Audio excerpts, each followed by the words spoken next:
Officials will conduct a damage assessment of Libyan sites struck thus far.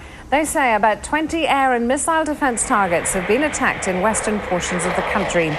Fighter jets and missiles from the US, Britain and France began Operation Odyssey Dawn on Saturday, the first phase of their enforcement of a new UN no-fly zone. Washington says the coalition mission launched on Saturday is aimed at keeping the Libyan leader Muammar Gaddafi's regime from using force against its own people. The defiant Colonel Gaddafi calls it naked aggression. France lobbied hard for action in Libya. The French fighter jets carried out the first strike against Gaddafi's military forces. Let's go live to Paris now. Senior international correspondent Jim Bitterman is standing by, and he's joined by Christopher Dickey, Middle East editor for Newsweek. Jim. Thanks, Finola. Good morning. In fact, the raids continued overnight, as you pointed out, and we've got Chris Dickey here. Chris, you were in Libya the last time that the West took action against Colonel Gaddafi. What was that like? Yeah, a long time ago, 1986. But in fact, there are a lot of lessons that can be learned from that, and one of the big lessons is if you're going to attack him, you better take him out. One of the things that happened after 1986 is that Gaddafi's proxies attacked U.S. and U.K. forces and civilians in Khartoum, in Cyprus, in Naples, and of course finally Pan Am 103. So you don't have the idea that this guy is intimidated and he pulls in his horns and everything's going to be fine. If he's not taken out, then we're going to see a lot of Libyan terrorism for the foreseeable future. The question is, who's going to take him out? Because you can't do that from the air. This is an interesting point because, in fact, the coalition was assembled on the idea of going to the support of the rebels in the east of Libya. The civilians. Now, here's a big question. What happens if and when the civilians actually start to fight Gaddafi's forces?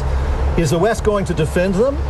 Or is it going to sit back and say, well, no, there's nothing we can do, and then let Gaddafi's tanks and artillery attack them?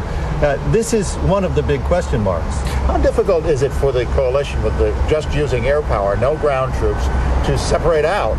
There's going to be a lot of collateral damage to separate out the civilians and the fighters. Well, it can't separate the civilians from the fighters. Also, I can remember in 1986, you would have thought that only civilians were bombed by Reagan's Air Force in those days, because that's where we were all taken. That's where the press was taken, escorted around. Let's see more civilian casualties. Sometimes you could look over a wall and see there was a military installation right next door.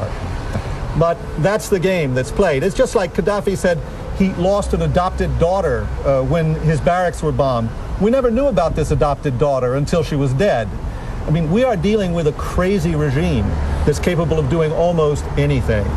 How overly optimistic is it for the West to believe that just a few air attacks are going to lead to Gaddafi's downfall? Well, it all depends on the Libyan people now. It really does. The air attacks are not going to bring Gaddafi down. What they could do is separate Libya into 2 or 3 or more provinces, create little mini-states there that are protected by Western power. Nobody wants that. Gaddafi's not going to come down until 2 things happen.